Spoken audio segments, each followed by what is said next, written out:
सतनाम श्री वाहेगुरु जी। सिख धर्म के दूसरे गुरु गुरु अंगद साहब जी थे। गुरु अंगद साहब जी सिख धर्म के संस्थापक गुरु नानक देव जी के शिष्य थे। कई वर्षों तक नानक जी के साथ सेवा करने और काम करने के बाद गुरु नानक देव जी ने उनको दूसरे सिख गुरु के रूप में चुना। गुरु बनने से पहले गुरु नानक देव जी ने उनकी 7 बार परीक्षा ली। उनका बचपन का नाम भाई लहना था। गुरुदेव जी ने उनको नया नाम दिया था अंगद। अंगद का मतलब मेरा अपना अंग। गुरु अंगद देव जी का जन्म 31 मई 1504 को पंजाब के मुक्तसर जिले के गांव मत्ते दी सराय में हुआ। इनके पिता फेरुमल एक छोटे और सफल व्यापारी थे। इनकी माता का नाम रामो था। जनवरी 1520 में इनकी शादी माता खीवी नाम की एक खत्री लड़की से हुई। इनकी 2 पुत्र और 2 पुत्रियां थीं।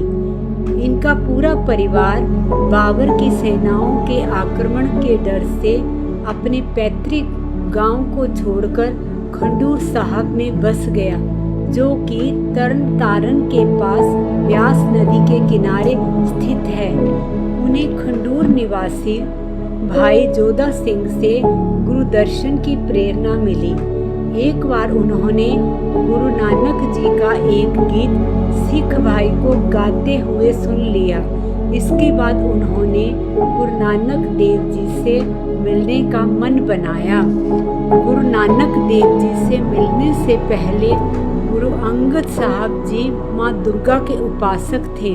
वे हर साल ज्वालामुखी मंदिर तीर्थ यात्रा में भक्तों का नेतृत्व करते थे। एक बार वे ज्वालामुखी मंदिर की वार्षिक तीर्थ यात्रा के समय गुरु नानक देव जी के दर्शन करने के लिए करतारपुर आए। गुरु नानक देव जी के साथ पहली ही मुलाकात ने उन्हें पूरी तरह बदल दिया और वो खुद को गुरु नानक देव जी की सेवा में समर्पित कर दिया। उनके सिख बन गए और करतारपुर में रहने लगे। 22 सितंबर 1539 को गुरु नानक देव जी के ज्योति जोत समाने के बाद गुरु अंगद देव जी करतारपुर से खंडूर साहब गांव आ गए। वहां उन्होंने गुरु नानक जी के विचारों को और उनकी सेवाओं को आगे बढ़ाया। गुरु नानक देव जी द्वारा पहले शुरू की गई गुरु का लंगर सेवा को आगे बढ़ाया, जहां हर जाति धर्म के लोग एक ही पंक्ति में बैठकर खाना खाते हैं। जात पात और छुआछूत को मिटा दिया।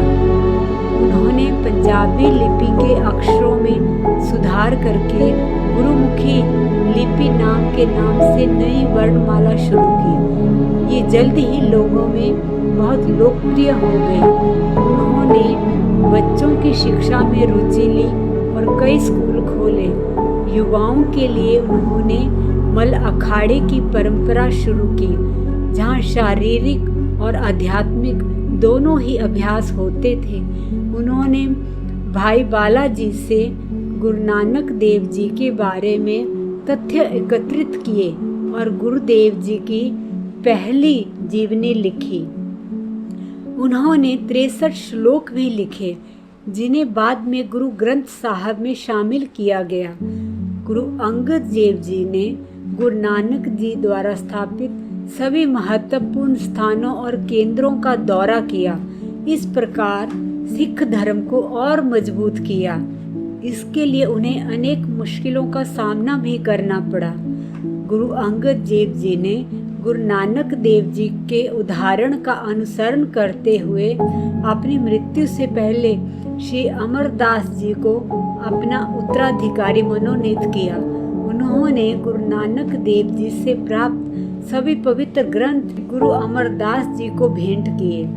29 मार्च 1552 को मात्र 48 वर्ष की आयु में अंतिम सांस ली और ज्योति जोत समा गए। गुरु अंगद देव जी का सृजनात्मक व्यक्तित्व था, जिसमें ऐसी आध्यात्मिक क्रियाशीलता थी जिससे पहले वे एक सच्चे सिख बने और फिर एक महान गुरु।